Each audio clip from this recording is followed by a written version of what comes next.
ರಾತ್ರಿ 2 ಗಂಟೆವರೆಗೂ 3 ಗಂಟೆವರೆಗೂ 4 ಗಂಟೆವರೆಗೂ ಓದಿ, ಇನ್ನೊಂದು 2 ತಾಸಾದ್ರೆ ಚಾಯ್ ಬರುತ್ತೆ, ಚಾಯ್ ಕುಡಿದು ಒಂದು ಪೇಪರ್ ಓದಿ ಮತ್ತೆ ಪುಸ್ತಕ ಇಟ್ಕೋಬೇಕು. ಏನಾಗಲ್ಲ ಸರ್, ಅಷ್ಟು ನಿದ್ದೆ ಕೆಟ್ಟು ಓದಿದ್ರೆ ಏನಾಗಲ್ವಾ? ಗೂಗಲಲ್ಲಿ ಹೊಡೆದ್ ನೋಡಿ, ಯಾರಾದ್ರೂ ಓದಿ ಓದಿ ಸತ್ತೋಗಿದಾರಾದ್ರೆ ಎರರ್ ಅಂತ ತೋರಿಸುತ್ತೆ. ಹೊಡಿರಿ, ಉತ್ತರ ಸಿಗುತ್ತೇನಾ? ಇದುವರೆಗೂ ಓದಿ ಓದಿ ಓದಿ ಯಾರು ಸತ್ತಿಲ್ಲ, ಸಾಯೋದು ಇಲ್ಲ. ನಾಳೆ ನೀನೊಂದು 6 ತಾಸು 8 ತಾಸು ಓದಕ್ ಕುತ್ಕೊಂಡಾಗ ಬ್ಯಾಕ್ ಪೇನ್ ಬರುತ್ತೆ.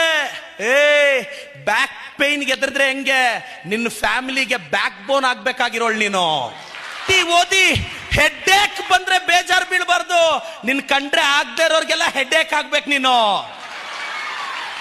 ಸ್ಟೇಟ್ ರ್ಯಾಂಕ್ ಹೆಂಗ್ ಬರ್ಬೇಕು ಅಂದ್ರೆ, ಹೂ ಆರ್ ಯು ಅಂದವರು ಹೌ ಆರ್ ಯು ಅನ್ನೋ ಮುಖ ಕಂಡರಾಗದವರು ನಿನ್ನ ಮನೆ ಹೊಸ್ತಿಲ ಹತ್ರ ಬಂದು ನಿಲ್ಲಬೇಕು.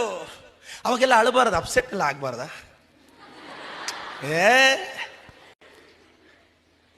ಕಲೀರಿ ಒಂದು ಲೈಫಲ್ಲಿ, ಗೆಲ್ಲೋವರೆಗೂ ಕಿವಿ ಮುಚ್ಕೋಬೇಕು, ಗೆದ್ದ ಮೇಲೆ ಬಾಯಿ ಮುಚ್ಕೋಬೇಕು.